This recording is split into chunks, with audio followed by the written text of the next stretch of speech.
ಮಾತೇ ಹೊರಡಲ್ಲ ನಮಗೆ ಅನ್ನ. ಇದು ದೋಸೆ ಚಟ್ನಿಗೆ ಅಂತ ಇದಕ್ಕಂತೂ ತುಂಬಾ ಚೆನ್ನಾಗಿರುತ್ತೆ. ದೋಸೆ ಪುರಿಗೆ ನೋಡಿ ಯಾವ ಥರ ಇದೆಯಲ್ಲ. ನೀವು ಒಮ್ಮೆ ಟ್ರೈ ಮಾಡಿ ಹೇಗೆ ಬಂದಿದೆ ಅಂತೇಳಿ ಕಮೆಂಟ್ ಮಾಡಿ. Hi, welcome back to YouTube channel. ಹೇಗಿದ್ದೀರಾ ಎಲ್ಲರೂ ಸ್ನೇಹಿತರೆ? ಚೆನ್ನಾಗಿದ್ದೀರಾ? ನಾವು ಸಹ ಚೆನ್ನಾಗಿದೆ.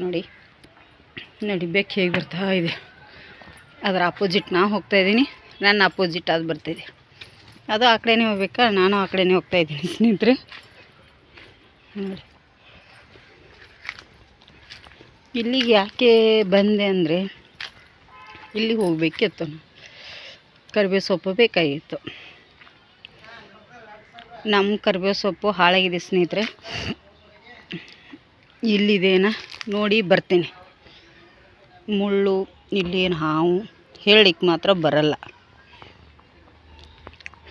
ಯಾಕಂದರೆ ಕರಿಬೇವು ಸೊಪ್ಪು ನಮ್ಮದೆಲ್ಲ ಹಾಳಾಗಿದೆ.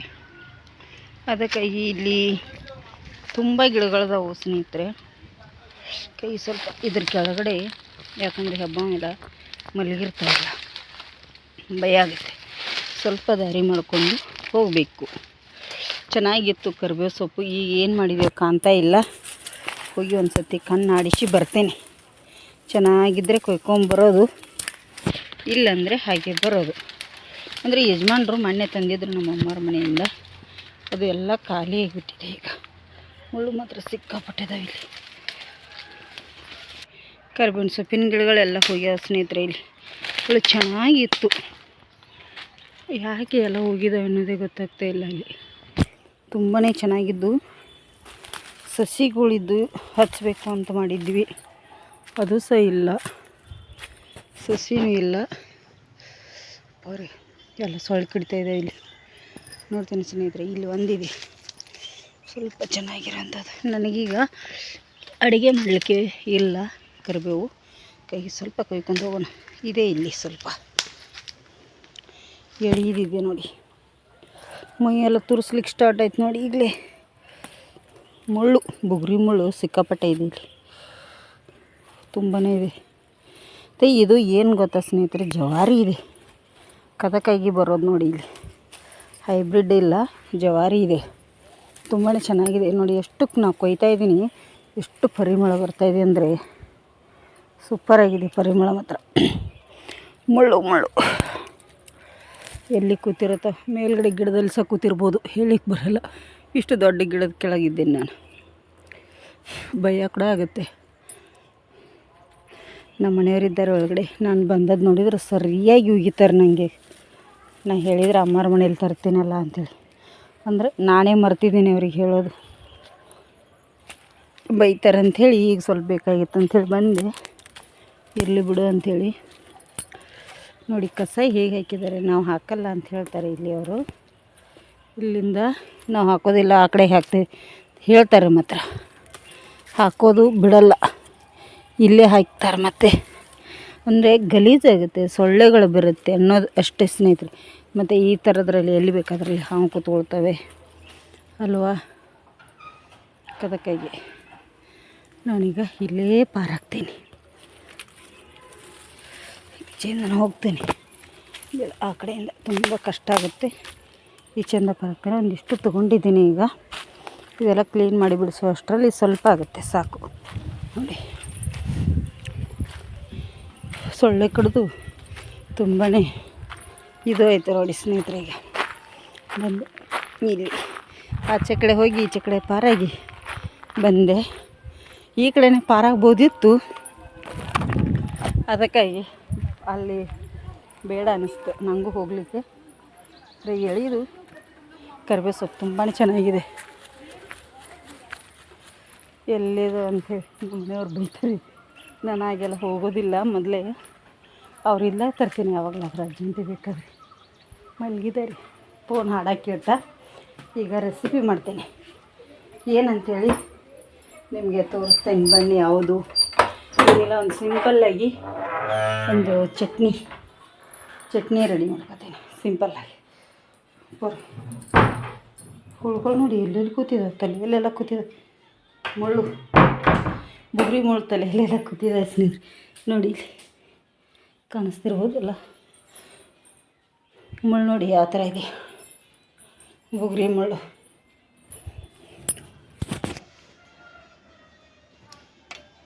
ಈ ಥರ ಏನೇನು ತಲೆಯಲ್ಲಿ ಕೂತ್ಕೋತಾವ ಗೊತ್ತೇ ಆಗಲ್ಲ. ಈಗ ರೆಸಿಪಿ ಮಾಡ್ತೀನಿ. ಸ್ವಲ್ಪ ಕರಿಬೇವು ತೊಗೊಂಡಿದ್ದೇನೆ. ಈಗ ಈ ಕರಿಬೇವನಿಗೆ ನೋಡಿ, ಈಗ ಇಲ್ಲಿ ಎಲ್ಲ ರೆಸಿಪಿ ಮಾಡ್ಬೇಕಂಥೇಳಿ ಇಟ್ಕೊಂಡಿದ್ದೀನಿ. ಈರುಳ್ಳಿ ಚಟ್ನಿ ಮಾಡ್ತೀನಿ, ಅನ್ನಕ್ಕಾಗತ್ತೆ. ಅನ್ನ ಇದೆ ಸ್ವಲ್ಪ, ಅದಕ್ಕಾಗಿ ಈರುಳ್ಳಿ ಚಟ್ನಿ ಮಾಡ್ಕೋತೇನೆ. ಬೆಳ್ತಕ್ಕಿ ಅನ್ನಕ್ಕೆ ತುಂಬ ಚೆನ್ನಾಗಿರುತ್ತೆ. ನೋಡಿ ಇದೆ ಹಣ್ಣು. ಪಾತ್ರೆ ಕೂಡ ತೊಗೋತೀನಿ. ಒಂದು ಮುಟ್ಟಿದ್ರೆ ದಬ್ ದಬ್ ಪಾತ್ರೆಗೆ ಇಡೋದಕ್ಕೆ ಸ್ಥಳ ಇಲ್ಲ, ಹೇಗೇಗೋ ಇಡ್ತೀನಿ. ಇದರೊಳಗಡೆ ಈಗ ಫ್ರೈ ಮಾಡ್ಕೋತೀನಿ. ಈ ರೆಸಿಪಿ ಇವತ್ತೇ ಬರುತ್ತೆ, ನೀಟಾಗಿ ಚೆಕ್ ಮಾಡ್ಕೊಳ್ಳಿ ಸ್ನೇಹಿತರೆ. ಬನ್ನಿ, ಈಗ ಚಟ್ನಿ ರೆಡಿಯಾಗಿದೆ. ಎಲ್ಲ ಸಾಮಾನು ತೆಗೆದಿಡ್ತಾ ಇದ್ದೀನಿ. ನಾನು ಬೇಗ ಕೆಲಸ ಆದರೆ ಒಂದು ಸಾಕು ಅನ್ನಿಸ್ಬಿಡ್ತದೆ. ಕ್ಲಿಯರಾಗಿ ಕಾಣ್ತಾನೆ ಇಲ್ಲ ಗೊತ್ತಿಲ್ಲ. ಬನ್ನಿ, ಚಟ್ನಿ ಸೂಪರಾಗಿದೆ, ಟೇಸ್ಟ್ ಮಾತ್ರ ಸೂಪರಾಗಿದೆ. ಹಾಗೆ ಇಲ್ಲಿ ಮೆಣಸಿನ್ಕಾಯಿ ಚಿಪ್ಸ್ ಕೂಡ ಇದೆ. ಈ ಥರ ಚಿಪ್ಸ್ ಒಟ್ಟಿಗೆ ಈ ಥರ ಚಟ್ನಿ, ಈರುಳ್ಳಿ ಚಟ್ನಿ, ಅನ್ನ ಸವಿದ್ರೆ ನೋಡಿ ಮಧ್ಯಾಹ್ನ ಊಟಕ್ಕೆ ಸಖತ್ತಾಗಿದೆ. ಈಗ ಮಾಡಿದರೆ ಟೈಮ್ ಆಲ್ರೆಡಿ 1:30 ಆಗಿದೆ.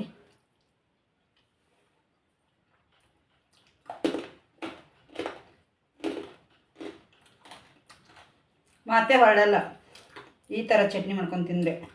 ವಾವ್, ಸೂಪರಾಗಿದೆ ಮಾತ್ರ. ಟೇಸ್ಟ್ ಅಂತೂ ವಾವ್. ನೀವು ಮನೇಲಿ ಮಾಡ್ತೀರಲ್ಲ ಸ್ನೇಹಿತರೆ, ತುಂಬ ಚೆನ್ನಾಗಿದೆ ಮಾತ್ರ. ಟ್ರೈ ಮಾಡಿ. ಈ ಮೆಣಸಿನ್ಕಾಯಿ ಚಿಪ್ಸು ನಾನು ಚಾನಲಲ್ಲಿ ಹಾಕಿದ್ದೀನಿ ಆಲ್ರೆಡಿ. ತುಂಬ ಗರಿಗರಿಯಾಗಿದೆ, ತುಂಬ ಚೆನ್ನಾಗಿದೆ ಮಾತ್ರ. ಚಟ್ನಿ ಸೂಪರಾಗಿದೆ ನೋಡಿ. ದೋಸೆಗೆ, ಇಡ್ಲಿಗೆ, ಅನ್ನಕ್ಕಂತೂ ಇನ್ನೂ ಚೆನ್ನಾಗಿದೆ ಟೇಸ್ಟು. ಹುಳಿಯಾಗಿ ಖಾರವಾಗಿ, ಈರುಳ್ಳಿ ಸ್ಮೆಲ್ಲು ತುಂಬ ಚೆನ್ನಾಗಿದೆ. ನೀವು ಟ್ರೈ ಮಾಡಿ. ಇವತ್ತೇ ಬರುತ್ತೆ ವಿಡಿಯೋ, ಮಿಸ್ ಮಾಡದೆ ನೋಡಿ. ನೋಡಿ ಈರುಳ್ಳಿ ಚಟ್ನಿ ನನಗಂತೂ ಸಿಕ್ಕಾಪಟ್ಟೆ ಇಷ್ಟ ಆಯಿತು. ನೋಡಿ ಇದ್ರ ಮೇಲೊಂದು ಮುಚ್ಚಳ ಮುಚ್ತೇನೆ. 2 ದಿನ ಇಟ್ಟರು ಹಾಳಾಗಲ್ಲ, ಇಲ್ಲಾಂದರೆ ಬೇಗ ಹಾಳಾಗುತ್ತೆ. ಖಾರವಾಗಿ ಚೆನ್ನಾಗಿದೆ ನೋಡಿ. ನಾನೀಗ ತಿಂತೇನೆ ಸ್ನೇಹಿತರೆ, ಹಸುವಾಗಿದೆ, ಊಟ ಮಾಡ್ತೇನೆ. ನೋಡಿ ಕರಿಬೇವು ಸೊಪ್ಪನ್ನು ಎಷ್ಟೊತ್ತಾಯಿತು ನಾನು ತಂದಿಟ್ಟು ರೆಸಿಪಿ ಮಾಡಿ ಊಟ ಮಾಡಿ ಸ್ವಲ್ಪ ಇದನ್ನು ಮಲ್ಕೊಂಡು ಎದ್ದೆ ಸ್ನೇಹಿತರೆ. ಯಜಮಾನ್ರು ಆವಾಗಲೇ ಊಟ ಮಾಡಿದ ತಕ್ಷಣ ಡ್ರೈವಿಂಗ್ ಹೋದರು. ಸೊಪ್ಪಂತೂ ಚೆನ್ನಾಗಿದೆ. ಈಗ ಸೊಪ್ಪೆಲ್ಲ ಬಿಡಿಸಿ ಫ್ರಿಜ್ಜಲ್ಲಿ ಇಟ್ಕೋತೀನಿ. ಸ್ವಲ್ಪ ಬಾಡಿದಾಗೆ ಆಯಿತು, ಬೇಜಾರಾಯಿತು ನೋಡಿ, ಎಷ್ಟು ಚೆನ್ನಾಗಿತ್ತಲ್ಲ ಸ್ನೇಹಿತರೆ. ಈಗ ನಾನು ಏನು ಹೇಳಲಿಕ್ಕೆ ಬಂದಂದರೆ, ನನಗೆ ವ್ಯೂಸೇ ಇಲ್ಲ. ಪ್ಲೀಸ್ ಯಾರಿಗಾದರೂ ಯೂಟ್ಯೂಬ್ ಬಗ್ಗೆ ತುಂಬಾ ಮಾಹಿತಿ ಇರುವವರು ಯಾರಾದರೂ ನನ್ನ ವಿಡಿಯೋ ನೋಡ್ತಿದ್ರೆ ಪ್ಲೀಸ್ ರಿಕ್ವೆಸ್ಟ್ ಮಾಡ್ಕೊಳ್ತಾ ಇದ್ದೀನಿ. ಏನಾದರೂ ಸೆಟ್ಟಿಂಗ್ಸ್ ಇದೆಯಾ, ಇಲ್ಲ ನಮ್ಮ ವಿಡಿಯೋಗೆ ಏನಾದರೂ ಪ್ರಾಬ್ಲಮ್ಸ್ ಇದೆಯಾ, ವಿಡಿಯೋ ಮಾಡಿದ್ದೇನೆ ಸರಿಯಾಗಿಲ್ವಾ, ಏನೂ ಒಂದು ಗೊತ್ತಾಗ್ತಾ ಇಲ್ಲ. ಯಾರಿಗಾದರೂ ಯೂಟ್ಯೂಬರ್ ನನ್ನ ವಿಡಿಯೋ ನೋಡ್ತಿದ್ರೆ ಪ್ಲೀಸ್ ರಿಕ್ವೆಸ್ಟ್ ಮಾಡ್ಕೊತೇನೆ, ನನ್ನ ಕಾಂಟ್ಯಾಕ್ಟ್ ಮಾಡಿ. ನನ್ನ ಮೊಬೈಲ್ ನಂಬರ್ ಕೂಡ ಇದೆ ನೋಡಿ ಇದರಲ್ಲಿ. ಬೇಕಾದ್ರೆ ಇನ್ನೊಂದು ಸರ್ತಿ ಕೂಡ ಹೇಳ್ತೇನೆ. ಸೀರೆದು ಹೇಳಬೇಕು, ಸೀರೆದು ವಿಡಿಯೋ ಮಾಡ್ತಾಯಿದ್ದೀನಿ. ಈಗ ನನ್ನ ಮೊಬೈಲ್ ನಂಬರ್ ಬಂದು 9916198372. ಯಾರಿಗಾದರೂ ಪ್ಲೀಸ್ ಯೂಟ್ಯೂಬ್ ಬಗ್ಗೆ ಮಾಹಿತಿ ಇದ್ದರೆ ಕಾಂಟ್ಯಾಕ್ಟ್ ಮಾಡಿ. ಯಾಕೋ ನನ್ನ ಚಾನಲ್ಗೆ ವ್ಯೂಸೇ ಬರ್ತಾಯಿಲ್ಲ, 2 ಚಾನಲ್ ವ್ಯೂಸೇ ಇಲ್ಲ. ತುಂಬಾ ಬೇಜಾರಾಗ್ತಾಯಿದೆ. ಅದಕ್ಕಾಗಿ ಸುಮ್ಮನೆ ಇದೆಲ್ಲ ನೋಡಿದರೆ ಕ್ವಿಕ್ ಮಾಡೋದು ಬೆಸ್ಟು. ನನ್ನ ರೆಸಿಪಿ ದಿನ ಒಂದು ಹಾಕ್ತೀನಲ್ಲ, ಅದ್ರದ್ದು ಸಹ ಆಗಲ್ಲ ನನಗೆ. 1 ವರ್ಷಕ್ಕೆ ಒಂದು ಸತಿ ಪೇಮೆಂಟ್ ಬಂದರೆ ಇದು ಬಂದಾಗಿನೂ ಅಲ್ಲ, ನನ್ನದೇ ಲಾಸ್ ಆಗ್ತದೆ ಹೊರತು ಲಾಭ ಅಂತೂ ಇಲ್ಲ. ಒಂದು ಸತಿ ಇದೆಲ್ಲ ನೋಡಿದರೆ ಕ್ವಿಕ್ ಮಾಡಿಬಿಡಬೇಕು ಅನಿಸುತ್ತೆ. ಒಂದು ಸತಿ ನೋಡಿದರೆ ಮನೆಯಲ್ಲಿ ಇರ್ತೀನಲ್ಲ, ಎಷ್ಟಾಗುತ್ತೆ ಅಷ್ಟು ಹಾಕಬೇಕು. ದಿನ 1,000 ವ್ಯೂಸ್ ಬಂದರೂ ಹೆದರಿಕೆ ಆಗಲ್ಲ. ಏನು 150 ಬಂದರೆ ಪ್ರಯೋಜನ ಇಲ್ಲ. ಅದಕ್ಕೆ ಕ್ವಿಕ್ ಮಾಡಿಬಿಡ್ಬೇಕಂತ ಅಂದ್ಕೊಳ್ತಾ ಇದ್ದೀನಿ. ಯಾರಾದರೂ ಪ್ಲೀಸ್ ಈ ವಿಡಿಯೋ ನೋಡ್ತಿದ್ರೆ ಹೆಲ್ಪ್ ಮಾಡಿ ಅಂತ ನಾನು ಕೇಳ್ಕೊತೀನಿ. ನನಗೆ ಅದೇ ಬೇಜಾರಾಗ್ತಾಯಿದೆ ಈಗ ನೋಡಿ. ಅದಕ್ಕಾಗಿ ಹೇಳೋದು ಸ್ನೇಹಿತರೆ, ತುಂಬಾ ಬೇಜಾರಾಗ್ತಿದೆ. ತುಂಬ ಜನರನ್ನು ಕೂಡ ನಾನು ಕೂಡ ಕಾಂಟ್ಯಾಕ್ಟ್ ಮಾಡಿ ಕೇಳಿದೆ. ಅವ್ರು ಹೇಳ್ತಾರೆ ಯಾವುದು ಸೆಟ್ಟಿಂಗ್ಸ್ ಇಲ್ಲ, ಹಾಗೆ ಹೀಗೆ ಅಂತೆ. ಮತ್ತು ಒಬ್ಬೊಬ್ರು ಹೇಳ್ತಾರೆ 10,000 ಕೊಡಬೇಕು, 12,000 ಕೊಡಬೇಕು ಅಂಥೇಳಿ. 10,000 12,000 ಕೊಟ್ಟರೆ ಏನು ಪ್ರಯೋಜನ? ಪೇಮೆಂಟೇ ಇಲ್ಲ ಅಲ್ಲಿ. ಮೊದಲಿಗೆ ಹೇಗೆ ಕೊಡಲಿಕ್ಕಾಗತ್ತೆ? $1 ಕಂಪ್ಲೀಟ್ ಆಗಲಿಕ್ಕೆ 1 ತಿಂಗಳು ತಗೊಳ್ಳುತ್ತೆ. ಅದಕ್ಕಾಗಿ 10,000 12,000 ಎಲ್ಲಿಂದ ಕೊಡೋದು ಸ್ನೇಹಿತರೆ ಅಲ್ವಾ? ಯಾರಾದರೂ ಪ್ಲೀಸ್ ನನ್ನ ವಿಡಿಯೋ ನೋಡ್ತಿದ್ರೆ ಈ ಸೆಟ್ಟಿಂಗ್ಸ್ ಏನಾದರೂ ಇದ್ದರೆ ಮಾಡಿಕೊಡೋದಾದರೆ ಕೊಡಿ ಪ್ಲೀಸ್, ದಯವಿಟ್ಟು ಕೇಳ್ಕೊತೀನಿ. ಅದೊಂದು ರಿಕ್ವೆಸ್ಟ್ ಮಾಡ್ಕೊತೀನಿ ನಿಮ್ಮ ಹತ್ರ. ಹಾಗಾಗಿ ಮಧ್ಯಾಹ್ನ ಚಟ್ನಿ ಅನ್ನ ಇದೆ. ರಾತ್ರಿ ಊಟಕ್ಕೆ ಅದ ಆಗುತ್ತೆ. ಇವೇ ಅನ್ನ ಮಾಡಿದ್ನೆಲ್ಲ ಯಜಮಾನ್ರು ಊಟ ಮಾಡಿ ಹೋಗ್ತಾರೆ ಅಂಥೇಳಿ ಮಾಡಿದೆ ಸ್ನೇಹಿತರೆ. ಯಜಮಾನ್ರು ಊಟ ಮಾಡಲಿಲ್ಲ, ಯಾಕಂದರೆ ನಿನ್ನೆ ವಿಡಿಯೋದಲ್ಲಿ ಇವತ್ತಿನ ವಿಡಿಯೋದಲ್ಲಿ ಬಂದಿದೆ ಪಪ್ಪಾಯ ಹಣ್ಣು, ಒಂದು ದೊಡ್ಡ ಪಪ್ಪಾಯ ಹಣ್ಣಿತ್ತಲ್ಲ ಕಟ್ ಮಾಡಿದೆ. ಯಜಮಾನ್ರು ಅದನ್ನೇ ತಿಂದು ಡ್ರೈವಿಂಗ್ ಹೋಗಿದ್ದಾರೆ. ಇಲ್ಲ ಆವಾಗಲೇ ನಾನು ಮಾಡಿದ ತಕ್ಷಣ ಹೋದ್ರು. ಅವ್ರು ಚಟ್ನಿ ಮಾಡಿದ್ನೆಲ್ಲ ನಾವು ಊಟ ಮಾಡಿದೆ. ಅವರು ಹಸು ಇಲ್ಲ ನನಗೆ ಪಪ್ಪಾಯ ಹಣ್ಣು ತಿಂತೀನಿ ಅಂಥೇಳಿ ತಿಂದು ಹೋಗಿದೆ. ರಾತ್ರಿ ಊಟಕ್ಕೆ ಕೂಡ ಅದೇ ಇದೆ, ಪಪ್ಪಾಯ ಹಣ್ಣೇ. ಪಪ್ಪಾಯ ಹಣ್ಣಿದೆ, ಪಪ್ಪಾಯ ಹಣ್ಣು ಕೂಡ ಇದೆ, ಇನ್ನೊಂದು ಚೂರು, ಮತ್ತು ಚಟ್ನಿ ಇದೆ, ಇದು ಸಾಂಬಾರು ಕೂಡ ಇದೆ, ಅನ್ನನೂ ಇದೆ. ಏನಿಲ್ಲ ಸ್ನೇಹಿತರೆ. ಈಗ ಅದಕ್ಕೆ ಇದೊಂದು ಸ್ವಲ್ಪ ಸೊಪ್ಪು ಬಿಡಿಸಿ ಎಲ್ಲ ಎತ್ತಿಟ್ಟು ಕಸ ಗುಡಿಸಿ ದೀಪ ಹಚ್ಚಬೇಕು ದೇವರಿಗೆ. ಶ್ರೇಯ ಬರ್ತಾಳು, ಓದ್ತಾಳವಳು.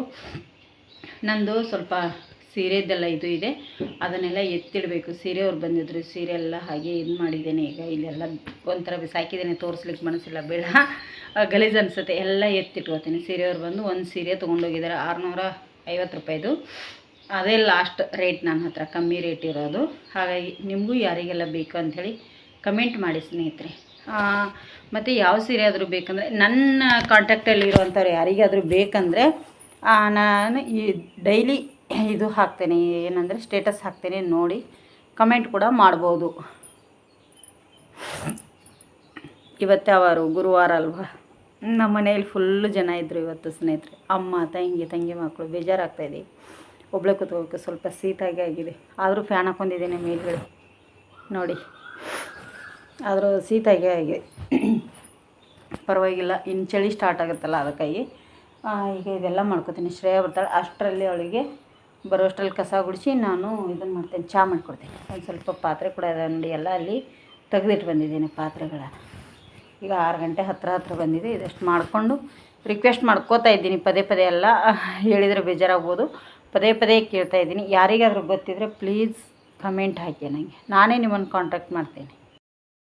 ಈರುಳ್ಳಿ ಚಟ್ನಿ ಮಾಡಲಿಕ್ಕೆ ನಾನಿಲ್ಲಿ ಒಂದು ಚಿಕ್ಕ ಪಾತ್ರೆನ ಇಟ್ಕೊಂಡಿದ್ದೀನಿ. ಅದಕ್ಕೆ 1 ರಿಂದ 1.5 ಟೇಬಲ್ ಸ್ಪೂನಷ್ಟು ಎಣ್ಣೆ ಕೂಡ ಹಾಕ್ತಾಯಿದ್ದೀನಿ. ಇದು ಎಣ್ಣೆ ಈಗ ಚೆನ್ನಾಗಿ ಕಾಯಬೇಕು ನಮಗೆ. ಎಣ್ಣೆ ಕಾಯಲಿ ಅಷ್ಟರಲ್ಲಿ ನೋಡಿ, ಎಣ್ಣೆ ಕಾದಿದೆ. ಅದಕ್ಕೆ 1 ಟೇಬಲ್ ಸ್ಪೂನಷ್ಟು ಉದ್ದಿನಬೇಳೆನ ಹಾಕ್ತಾಯಿದ್ದೀನಿ. ಈ ಉದ್ದಿನಬೇಳೆ ಫ್ರೈ ಮಾಡ್ಕೋಬೇಕು ಅನ್ನೋ ಅವಶ್ಯಕತೆ ಇರಲ್ಲ, ಅದು ಫ್ರೈ ಆಗುತ್ತೆ. ಯಾಕಂದರೆ ಈರುಳ್ಳಿ ಕೂಡ ಫ್ರೈ ಮಾಡ್ತೇವೆ. ನಾನು 2 ಈರುಳ್ಳಿನ ತೊಗೊಂಡಿದ್ದೇನೆ ಇಲ್ಲಿ. ಈಗ ಈರುಳ್ಳಿ ಫ್ರೈ ಮಾಡ್ಕೋತೇನೆ ಚೆನ್ನಾಗಿ. ಈರುಳ್ಳಿ ಸ್ವಲ್ಪ ಕಲರ್ ಬರೋವರೆಗೂ ನಾವು ಇಲ್ಲಿ ಫ್ರೈ ಮಾಡ್ಕೋಬೇಕಾಗತ್ತೆ. ಎರಡನ್ನು ಈಗ ಚೆನ್ನಾಗಿ, ಇದಕ್ಕೆ ಕಾಯಿ ತುರಿ ಅದು ತೆಂಗಿನಕಾಯಿ ಹಾಕುವಂಥ ಅವಶ್ಯಕತೆಯೇ ಇಲ್ಲ. ಮೇನಾಗಿ ಬೇಕಾಗಿರೋದು ಇದಕ್ಕೆ ಈರುಳ್ಳಿ. ಅದಕ್ಕೆ ಹೇಳೋದು ಸ್ನೇಹಿತರೆ, ಈರುಳ್ಳಿ ಚಟ್ನಿ ಅಂಥೇಳಿ. ನೋಡಿ ಇಷ್ಟು ಫ್ರೈ ಆಗಿದೆ. ಈಗ ಕರಿಬೇವು ಸೊಪ್ಪು ಹಾಕ್ತಾಯಿದ್ದೀನಿ. ಕರಿಬೇವು ಸೊಪ್ಪು ಸ್ವಲ್ಪ ಎಳಿದಿರೋದ್ರಿಂದ ಸ್ವಲ್ಪ ಲೇಟ್ ಮಾಡಿ ಹಾಕ್ತಾಯಿದ್ದೀನಿ. ಬೇಗ ಹಾಕಿದರೆ ಕರಿಬೇವು ಸೊಪ್ಪೆಲ್ಲ ಇದು ಆಗುತ್ತೆ ಅಂತೇಳಿ ಹಾಕಲಿಲ್ಲ. ಎಣ್ಣೆಯಲ್ಲಿ ಫ್ರೈ ಆಗಿ ಕಟ್ಟಿ ಆಗಲಿಕ್ಕೆ ಸ್ಟಾರ್ಟ್ ಆಗುತ್ತೆ. ನೋಡಿ ಇಷ್ಟು ಫ್ರೈ ಆದರೆ ಈಗ ಇದನ್ನು ಸ್ವಲ್ಪ ಇನ್ನೊಂದು 2 ನಿಮಿಷ ಸ್ಲೋ ಉರಿಯಲ್ಲಿ ಫ್ರೈ ಮಾಡ್ತೇನೆ. ನೋಡಿ ಇದಕ್ಕೆ ಒಂದು ಚಿಕ್ಕದು 3 ಬ್ಯಾಡಗಿ ಮೆಣಸನ್ನು ಹಾಕ್ತೇನೆ. ನಿಮಗೆ ಖಾರಕ್ಕೆ ಗುಂಟೂರು ಮೆಣಸು ಬೇಕಂದ್ರೂ ಕೂಡ ಹಾಕ್ಕೋಬೋದು. ಇದನ್ನು ಕೂಡ ಈಗ ಎಣ್ಣೆಯಲ್ಲಿ ನಾನು ಫ್ರೈ ಮಾಡ್ಕೊತೇನೆ. ಇದು ಕೂಡ ಎಣ್ಣೆಯಾಗ ಚೆನ್ನಾಗಿ ಫ್ರೈ ಆಗಲಿ. ಹಾಗೆ 1-2 ನಿಮಿಷ ನೋಡಿ, ಇದಕ್ಕೆ ಸ್ವಲ್ಪ ಹುಣಸೆಹಣ್ಣು ಹುಳಿ ಕೂಡ ಹಾಕ್ತಾಯಿದ್ದೀನಿ. ಹುಣಸೆಹಣ್ಣು ಹುಳಿ ಕೂಡ ಫ್ರೈ ಆಗಲಿ. ಸ್ಲೋ ಉರಿಯಲ್ಲಿ ಇಟ್ಕೊಂಡು ಫ್ರೈ ಮಾಡ್ಕೊಳ್ಳಿ. ತುಂಬ ಹೈ ಇಟ್ಕೊಂಡ್ಬಿಟ್ರೆ ಈರುಳ್ಳಿ ಎಲ್ಲ ಕೆರಟು ಹೋಗುತ್ತೆ ನಮಗೆ ಕದಕಾಗಿ. ನೋಡಿ ಇದಕ್ಕೆ ಈಗ 1 ಟೇಬಲ್ ಸ್ಪೂನಷ್ಟು ಜೀರಿಗೆ ಕೂಡ ಆ್ಯಡ್ ಮಾಡ್ತಾಯಿದ್ದೀನಿ ನಾನು. ಜೀರಿಗೆ ಮೊದಲಿಗೆ ಹಾಕೊಂಡ್ಬಿಟ್ರೆ ಎಲ್ಲ ಬೇಗ ಫ್ರೈ ಆಗುತ್ತೆ. ಅದಕ್ಕಾಗಿ ಎಂಡಲ್ಲಿ ಹಾಕ್ತಾಯಿದ್ದೀನಿ ನೋಡಿ. ಜೀರಿಗೆ ನಿಮಗೆ ಎಷ್ಟು ಬೇಕು ನೋಡಿ ನೋಡ್ಕೊಂಡು ಹಾಕೊಳ್ಳಿ. ಜಾಸ್ತಿ ಹಾಕಿದರೆ ಅದು ಚೆನ್ನಾಗಿರಲ್ಲ, ತುಂಬ ಚೆನ್ನಾಗಿರುತ್ತೆ ಟೇಸ್ಟ್ ಮಾತ್ರ. ಇದು ದೋಸೆಗೆ, ಇಡ್ಲಿಗೆ, ಚಪಾತಿ ಎಲ್ಲದಕ್ಕೂ ಹೊಂದುತ್ತೆ. ನಾನು ನಿಮಗೆ ದೋಸೆ ಇಡ್ಲಿಗೆ ಅದು ತೋರಿಸಲ್ಲ, ಇವತ್ತು ಅನ್ನಕ್ಕೆ ಮಾಡಿ ತೋರಿಸ್ತಾ ಇದ್ದೀನಿ. ನೋಡಿ 1-2 ನಿಮಿಷ ಇದು ಕೂಡ ಫ್ರೈ ಆಗಲಿ. ನೋಡಿ ಈಗ ಎಲ್ಲ ಫ್ರೈ ಆಗಿದೆ. ಇದು ಈಗ ತಣ್ಣಗಾಗಬೇಕು. ನಮಗೆ ಮಿಕ್ಸಿ ಮಾಡಬೇಕಂದ್ರೆ ಸ್ನೇಹಿತರೆ ತಣ್ಣಗಾಗಬೇಕು. ಅಲ್ಲಿವರೆಗೂ ಮಿಕ್ಸಿ ಮಾಡುವಂಥದ್ದು ಬೇಡ. ಈಗ ಇದು ತಣ್ಣಗಾಗಲಿಕ್ಕೆ ಬಿಟ್ಬಿಡ್ತೇನೆ ನಾನು. ನೋಡಿ ಈಗ ಎಲ್ಲ ಮಿಶ್ರಣ ನಾವೇನು ಫ್ರೈ ಮಾಡಿ ಇಟ್ಟಿದ್ದೇವಲ್ಲ ಎಲ್ಲ ಮಿಶ್ರಣನ ತಣ್ಣಗಾಗಿದೆ. ಬಿಸಿ ಇರುವಾಗಲೇ ಮಿಕ್ಸಿ ಜಾರಿಗೆಲ್ಲ ಹಾಕ್ಲಿಕ್ಕೆ ಹೋಗಬೇಡಿ, ಚೆನ್ನಾಗಿರೋದಿಲ್ಲ. ಮಿಕ್ಸಿ ಜಾರ್ ಬೇಗ ಹಾಳಾಗ್ತದೆ ಅಷ್ಟೇ. ಈಗ ಇದಕ್ಕೆಲ್ಲವನ್ನು ಹಾಕೊಂಡ್ಬಿಡ್ತೇನೆ. ನೋಡಿ ಇಲ್ಲೆಲ್ಲ ಹಾಕಿದ ಮೇಲೆ ಇದಕ್ಕೆ ಒಂಚೂರು ಕೊತ್ತಂಬರಿ ಸೊಪ್ಪನ್ನು ಹಾಕ್ತೀನಿ. ಜಾಸ್ತಿ ಏನು ಹಾಕುವಂಥ ಅವಶ್ಯಕತೆ ಇರಲ್ಲ, ಸ್ವಲ್ಪ ಹಾಕ್ಕೊಂಡ್ರೆ ಸಾಕು ನಮಗೆ. ಇದಕ್ಕೆ ರುಚಿಗೆ ತಕ್ಕಷ್ಟ ಉಪ್ಪನ್ನು ಕೂಡ ಹಾಕ್ತಾಯಿದ್ದೀನಿ. ನೋಡಿಕೊಂಡು ಉಪ್ಪು ಹಾಕ್ಕೊಳ್ಳಿ. ಈಗ ಇದಕ್ಕೆ ನಿಮಗೆ ನೀರು ಬೇಕು ಅಂದರೆ ಹಾಕ್ಕೊಳ್ಳಿ, ಬೇಡ ಅಂದರೆ ಇಲ್ಲ. ಗಟ್ಟಿ ಬೇಕಂದರೆ ನಾನೊಂದು 2 ಟೇಬಲ್ ಸ್ಪೂನಷ್ಟು ನೀರನ್ನು ಹಾಕಿದ್ದೀನಿ. ತುಂಬ ಗಟ್ಟಿ ಆದರೂ ಕೂಡ ಚೆನ್ನಾಗಿರಲ್ಲ, ಅದಕ್ಕಾಗಿ. ನೋಡಿ ಸ್ನೇಹಿತರೆ, ಇಲ್ಲಿ ಈಗ ಮಿಕ್ಸಿ ಜಾರ್ ಓಪನ್ ಮಾಡ್ತೀನಿ. ನೋಡಿ ಎಷ್ಟು ಚೆನ್ನಾಗಿ ಬಂದಿದೆ ಅಲ್ಲ. ನೋಡಿ ಈರುಳ್ಳಿದು ಕಲರ ಸ್ವಲ್ಪ ಕಪ್ಪ ಬರುತ್ತೆ. ಹಾಗಾಗಿ ನಿಮಗೇನಾದರೂ ಬೇಕು ಅನಿಸಿದರೆ ಇದಕ್ಕೆ ಸ್ವಲ್ಪ ಕಾಯಿನೂ ಹಾಕ್ಕೋಬೋದು. ನಾನಿಲ್ಲಿ ಸ್ವಲ್ಪ ಕಾಯಿ ಹಾಕಿಲ್ಲ, ಬೇಡ ಅಂಥೇಳಿ ಸ್ಕಿಪ್ ಮಾಡಿದ್ದೇನೆ. ನೋಡಿ ಇದನ್ನು ಒಂದು ಬೌಲಿಗೆ ನಾನು ಟ್ರಾನ್ಸ್ಫರ್ ಮಾಡ್ಕೊಂಡ್ಬಿಡ್ತೀನಿ. ಈಗ ಇದಕ್ಕೆ ನಿಮಗೆ ಒಗ್ಗರಣೆ ಬೇಕಂದರೆ ಒಗ್ಗರಣೆ ಕೊಟ್ಕೊಳ್ಳಿ, ಬೇಡ ನಮಗೆ ಒಗ್ಗರಣೆ ಅನ್ನೋರಾದರೆ ಬಿಡ್ಬೋದು. ಈಗ ಇದಕ್ಕೆ ಸ್ವಲ್ಪ ಮಿಕ್ಸಿ ಜಾರಿಗೆ ನೀರು ಹಾಕಿಯಲ್ಲ, ಇದಕ್ಕೆ ಹಾಕೊಂಡ್ಬಿಡ್ತೀನಿ. ನೋಡಿ ಈ ಥರ ನೀರು ಹಾಕಿ ಇದನ್ನು ಮಾಡಿದ್ದೀನಿ. ಎಷ್ಟು ಗಟ್ಟಿ ಇದ್ದರೆ ಸಾಕು. ಇದು ದೋಸೆಗೆ ಮತ್ತು ರೊಟ್ಟಿಗೆ ಚಪಾತಿಗೆ ತುಂಬ ಚೆನ್ನಾಗಿರುತ್ತೆ ಈರುಳ್ಳಿ ಚಟ್ನಿ, ಮತ್ತು ಹಾಗೆ ಅನ್ನಕ್ಕೂ ಚೆನ್ನಾಗಿರುತ್ತೆ. ನೋಡಿ ಮತ್ತೆ ನಾನು ಅದೇ ಬಾಣಲೆ ಇಟ್ಟಿದ್ದೀನಿ. ಅದಕ್ಕೆ 1 ಟೇಬಲ್ ಸ್ಪೂನಷ್ಟು ಎಣ್ಣೆ ಕೂಡ ಹಾಕ್ತಾಯಿದ್ದೀನಿ.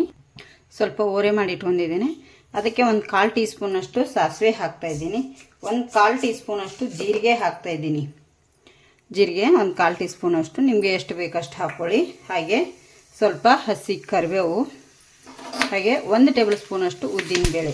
ಇಷ್ಟಿದ್ರೆ ಸಾಕು. ಇದಕ್ಕೇನು ಮೆಣಸೋದು ಏನೂ ಬೇಡ. ಒಗ್ಗರಣೆ ಕೂಡ ಬೇಕಾದರೆ ಹಾಕ್ಕೊಳ್ಳಿ, ಬೇಡಾದರೆ ಬಿಡಿ, ಅದು ನಿಮಗೆ ಆಪ್ಷನಲ್ ಅದು. ನೋಡಿ ಈಗ ಇದು ಚೆನ್ನಾಗಿ ಫ್ರೈ ಆಗಲಿ ಸ್ಲೋ ಉರಿಯಲ್ಲೇ. ನೋಡಿ ಈಗ ಒಗ್ಗರಣೆ ಕೂಡ ರೆಡಿಯಾಗಿದೆ. ಬನ್ನಿ ಹಾಕಿಬಿಡ್ತೇನೆ. ನೋಡಿ ಇಲ್ಲಿ ಚಟ್ನಿಗೆ ಹಾಕೊಂಡ್ಬಿಡ್ತೇನೆ ಮೇಲ್ಗಡೆಯಿಂದ. ನೋಡಿ ಈಗ ಚಟ್ನಿ ರೆಡಿಯಾಗಿದೆ.